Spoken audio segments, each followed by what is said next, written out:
¿Está España en la senda de una recuperación económica sólida? ¿Cuáles serán los motores de crecimiento en 2025 y qué riesgos podrían amenazarlo? En este podcast analizamos la evolución reciente del PIB, el papel del consumo, la inversión y el impacto de factores clave, como la depreciación del euro, la creación de empleo y la incertidumbre geopolítica. Para ello, contamos con Rafael Domènech, responsable de análisis económico de BBVA Research, quien nos ayudará a entender qué podemos esperar en los próximos meses.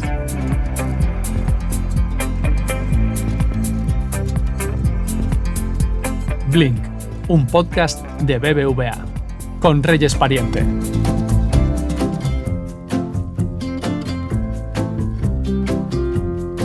Hola Rafa, ¿qué tal? Bueno, un trimestre más, aquí estamos, bienvenido. Pues muy bien, muchísimas gracias Reyes. La verdad es que es siempre un placer estar aquí contigo. Gracias a ti, el placer es mío, nuestro. Nos encontramos otra vez, ¿no?, para comentar cómo ha evolucionado y puede evolucionar la economía española en los próximos meses. Si te parece, podríamos empezar con un resumen de lo ocurrido en este primer trimestre. ¿Cómo hemos empezado el año? Fíjate, a mí me gustaría hablar también de cómo acabamos en 2024, ¿no? Porque terminó siendo un año que en el último tramo final se comportó un poquito mejor de lo previsto, y eso nos hace que empecemos el año también a un nivel superior. El 2024 acabó con un crecimiento del 3,2%.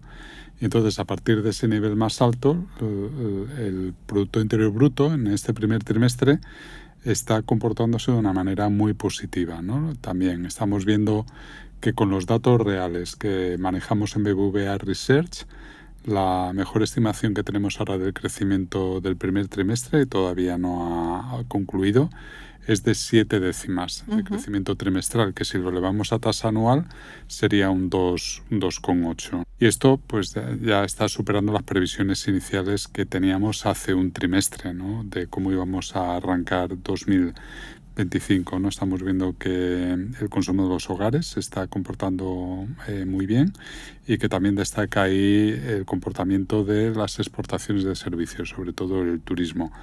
Pero también, si recuerdas, estuvimos hablando del impacto económico de la DANA, sí, ¿no?, en Valencia, ¿no?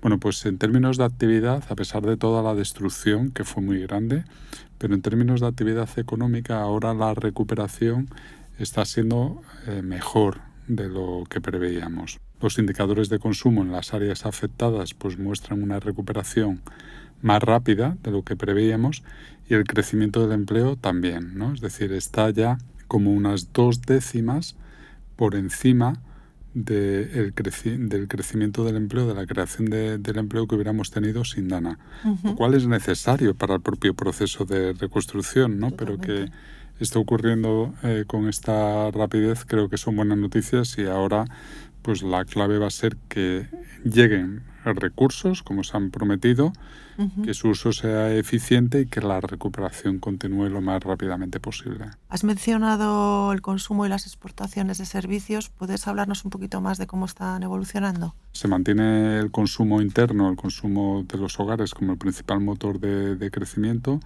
y eso se debe a que van mejorando las rentas de los hogares, gracias sobre todo a la creación de empleo, ¿no? Que en tasa trimestral anualizada también estamos viendo una creación de afiliación a la seguridad social en el entorno del 2,8%. Vemos que la confianza de los consumidores se mantiene en niveles altos, que se está moderando la inflación, y esto también ayuda, ¿no? Y bueno, en definitiva, que se está consolidando una transición hacia un modelo más apoyado en el consumo de los hogares españoles, ¿no? Porque hasta ahora, en los años previos, sobre todo estaba muy apoyado en otro consumo, pero era el consumo público, ¿no? Y ahora es el consumo de los hogares, ¿no? En cuanto a las exportaciones de los servicios turísticos, los datos que utilizamos, por ejemplo, de gasto de extranjeros con sus tarjetas de crédito en terminales de punto de venta de BBVA, lo que muestran son tasas de crecimiento interanuales de 2 dígitos, ¿no? Cercanas al 15%, ¿no? Con lo cual, continúa mostrando mucha fortaleza en un entorno, eso sí, de estancamiento, para el resto de ventas al exterior, sobre todo de bienes. En cambio, la inversión lleva tiempo rezagada. Lo hemos comentado aquí también varias veces. ¿Cómo está siendo su evolución? ¿Está cambiando? ¿Sigue igual? Hasta ahora la inversión ha sido el componente de la demanda agregada que peor se está comportando, con diferencia. Es el que lleva la recuperación más atrasada, ¿no? Y esto es algo completamente atípico, ¿no? Porque en una economía como la española, que creció el año pasado el 3,2%, replicar patrones como los que hemos observado de la inversión en ciclos anteriores, pues nos llevaría a que la inversión privada y pública, la inversión en su conjunto debería estar creciendo a más del doble que el PIB y desde luego esto no es el caso, ¿no? Sí que hemos visto en el último trimestre que ha habido un repunte, que ha habido cierta mejoría, ¿no? Bueno, todavía es pronto como para poder extrapolar de aquí un cambio de tendencia, pero es un buen inicio, ¿no? Entonces, lo que sí que esperamos es que con la bajada, en la medida que la inflación en Europa es menor, el Banco Central Europeo ha empezado a bajar los tipos de interés, pues que esto ayude, ¿no?, a que la inversión se comporte mejor. También estamos viendo que la adquisición de maquinaria se está ayudando también a que la inversión vaya mejor, y esto está muy ligado también a la inversión que están haciendo pues las empresas que se vieron afectadas por la DANA, ¿no? Que se ven obligadas a invertir y a reconstruir el capital que quedó dañado, ¿no? Y luego en un entorno en el que vemos que la demanda de vivienda es tan fuerte, pues eso también está ayudando a que la inversión en construcción residencial pues empiece a dar signos de cierta recuperación. A pesar de ello, por mucho que pueda crecer la inversión, seguramente va a quedar la inversión en vivienda, el crecimiento de la oferta va a quedar muy lejos de poder atender esa demanda, ¿no?, por la creación de nuevos hogares. En este entorno, habéis revisado al alza las estimaciones de crecimiento de la economía española para 2025. Cuéntanos un poco acerca de esto. ¿Cuáles serán los motores de crecimiento? Para 2025 tenemos una previsión de crecimiento del Producto Interior Bruto del 2,8%. Esto es 5 décimas más de lo que preveíamos cuando hicimos las previsiones justo después de la DANA en Valencia. Y luego algo muy importante, ¿no? Lo que estamos viendo es que, si recuerdas, hace unos años lo que hablábamos era de cuándo España recuperaría el nivel de Producto Interior Bruto anterior a la pandemia, ¿no? Y ahora de lo que estamos hablando es de recuperar la tendencia de crecimiento como si no hubiera habido pandemia, ¿no? Bueno, pues estamos a punto de eso, ya, ¿no? De recuperar la tendencia de crecimiento como si no hubiera habido pandemia, ¿no? Recuperar los niveles de Producto Interior Bruto que esperábamos tener en 2025 en el año 2019, con el crecimiento que estábamos viendo en aquellos años, ¿no? Me preguntabas, ¿no?, ¿cuáles son los motores de crecimiento? Bueno, pues lo que hemos visto es que estamos ganando competitividad exterior, ¿no?, gracias a los precios de nuestras exportaciones. Aquí en algunos momentos también nos ha ayudado la depreciación del euro, ¿no?, sobre todo en los momentos en los que estábamos cerca de alcanzar la paridad del dólar con el euro, ¿no? Ahora ya no, por razones que luego podremos comentar, ¿no? También ya he comentado, ¿no?, la reducción de los tipos de interés al 2%, los menores costes energéticos, y esto es algo que hemos estudiado en nuestra última publicación de Situación España, ¿no? Y es que esa penetración de energías renovables pues está permitiendo unos costes de electricidad que son sistemáticamente inferiores a los de otros países europeos, donde esa contribución de las renovables es menor, ¿no? Algo que ya hemos comentado aquí en algún post que se ha dedicado íntegramente a ello, el tema de la migración, que sigue siendo uno de los motores de crecimiento. O sea, en los últimos años, 3 de cada 4 puestos de trabajo que se han creado nuevos los han ocupado personas que o tienen nacionalidad extranjera o que han nacido en el extranjero y ya tienen nacionalidad española. Luego estaba comentando, ¿no?, la inversión en construcción residencial, que ha empezado a dar síntomas de dinamismo y que ahora sí que creemos que este año va a crecer el doble que el Producto Interior Bruto.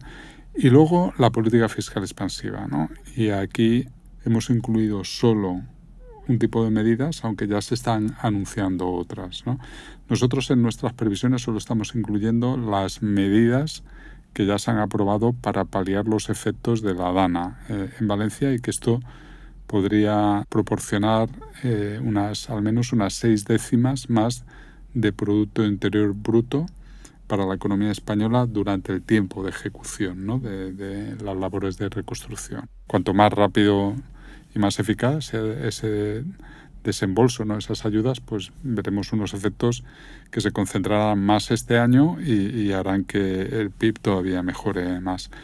Y lo que no hemos incorporado, pero que también es una medida de carácter expansivo que ya algunos países europeos están anunciando, es como consecuencia de este entorno geopolítico cambiante y de la respuesta, ¿no?, que exige Europa, ¿no?, ante las políticas de la nueva administración Trump.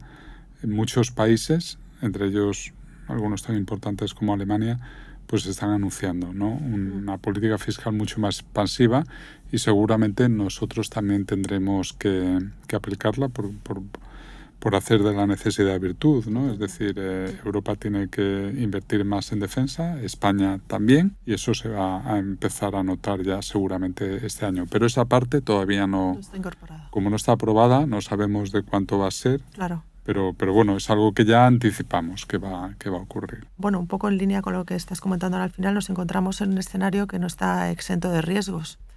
¿Cuáles dirías que son los más significativos? El entorno geopolítico internacional, ¿no?, que aquí hay mucha incertidumbre, ¿no? Es cierto que hay ciertas señales esperanzadoras, como por ejemplo el alto el fuego en Gaza, que se abre ahí una oportunidad para la paz. Las conversaciones que estamos viendo ahora en Ucrania, que también abren una posibilidad de que se alcance algún tipo de acuerdo, pero todo esto en general está generando mucha incertidumbre, ¿no?, porque no sabemos si va a acabar bien o va a acabar mal, ¿no? Uh-huh. Y luego está la política económica en Estados Unidos. Este es un elemento de incertidumbre que ahora hablaremos también, ¿no? Luego tenemos ahí el estancamiento en la eurozona, ¿no? Las previsiones de crecimiento para Europa siguen siendo de mucha debilidad. Entonces el entorno internacional, como ve Reyes, no ayuda mucho, ¿no? No ayuda. Luego tenemos riesgos internos. La tasa de ahorro de los hogares en España, a pesar de ese dinamismo del consumo, se mantiene atípicamente elevada. La inversión, que ya he mencionado, ¿no?, que está empezando a dar señales de mayor dinamismo, pero todavía no sigue sin mostrar una respuesta acorde al crecimiento del Producto Interior Bruto, ¿no? Nos preocupa mucho, que ya hemos mencionado, el tema de la falta de vivienda asequible, ¿no?, y que eso se convierta en un cuello de botella para el propio crecimiento, para la atracción de inmigración, que es uno de los motores de crecimiento más importantes que hemos tenido, y por supuesto que esto también pues ponga en jaque la mejora de calidad de vida de los residentes en España. Fíjate que nosotros estimamos que entre 2021 y 2026, ¿vale?, en este periodo de 5 años, la diferencia entre el número de hogares creados y la vivienda construida llegará al 1 millón de habitantes. Madre mía, eso ¿vale? Es tremendo. Y luego está la incertidumbre en la política económica a nivel nacional, ¿no? Uh-huh. Que hemos visto que al igual, ¿no?, que en Europa, pues ha repuntado, ¿no?, en los últimos meses. Vamos a hablar un poquito de este entorno geopolítico que no ayuda nada. Porque, por ejemplo, en lo que respecta a Europa, mencionabas antes la situación de la guerra de Ucrania, que es verdad que puede tener un punto de esperanza si la guerra finaliza, pero también está generando muchísima preocupación. ¿Qué impacto económico consideras que puede tener en la Unión Europea y, bueno, por consiguiente, en España? Vamos. Pues así es. O sea, es cierto que Europa lleva ya pensando sobre ello desde hace tiempo, ¿no? Que hemos tenido iniciativas como esta autonomía estratégica. Hemos tenido informes como los de Enrique Letta y Mario Draghi, ¿no? Y Europa se está replanteando el modelo de crecimiento, su abastecimiento energético, ¿no? Vimos que Rusia no era un país fiable para depender de él.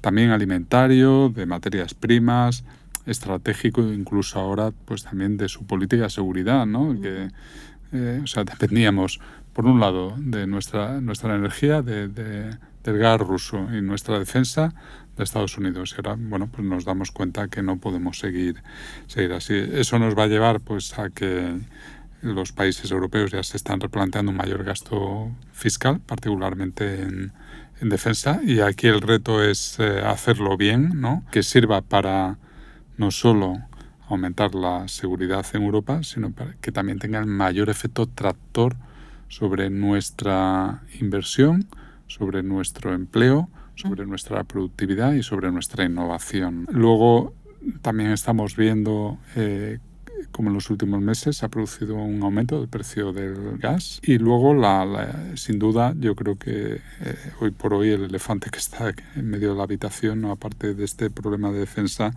es la incertidumbre que plantea la política comercial de Estados Unidos con el aumento de aranceles. Hablemos un poquito de eso, si te parece, porque, por ejemplo, ¿veis factible que se implanten estos aranceles, se mantengan en el tiempo? Hay mucha incertidumbre de qué forma puede afectar todo esto a la Unión Europea, a España, por supuesto. Bueno, pues así es. Hay mucha incertidumbre porque vemos como la nueva administración de Estados Unidos anuncia, por un lado, medidas proteccionistas, luego, por otro lado, las pone en suspenso, y todo esto impacta, ¿no? a la actividad económica, impacta también al comercio internacional. Por un lado, suponen, si se llevan a cabo, un shock de oferta negativo, ¿no? Porque eso significará que por culpa de estos aranceles, ¿no? Importar bienes pues va a salir más caro, ¿no? Y por lo tanto pues insumos de nuestra cadena de producción pues que vienen de fuera pues van a costar en general más caros. Va a ocurrir en Estados Unidos, pero también nos va a pasar a nosotros, y desde luego también exportar a estos mercados es más caro. Pero también supone un shock de demanda negativo, ¿no? Por el aumento de incertidumbre, por el hecho de que no hay predecibilidad de saber cuánto van a aumentar los aranceles, si va a haber guerra arancelaria o no, si va a haber represalias. Todo esto genera mucha incertidumbre, y del aumento de incertidumbre el comportamiento normal es esperar a que se despeje o se reduzca esa incertidumbre. Mientras tanto, no tomar decisiones económicas, fundamentalmente de inversión. Nosotros, dejando a un margen esta parte del shock de demanda negativo por el aumento de incertidumbre, que es muy importante. Pero solo una subida, por ejemplo, hemos simulado el efecto que tendría un aumento de los aranceles del 10% a todos los bienes que Estados Unidos importa de Europa, de la Unión Europea, ¿no?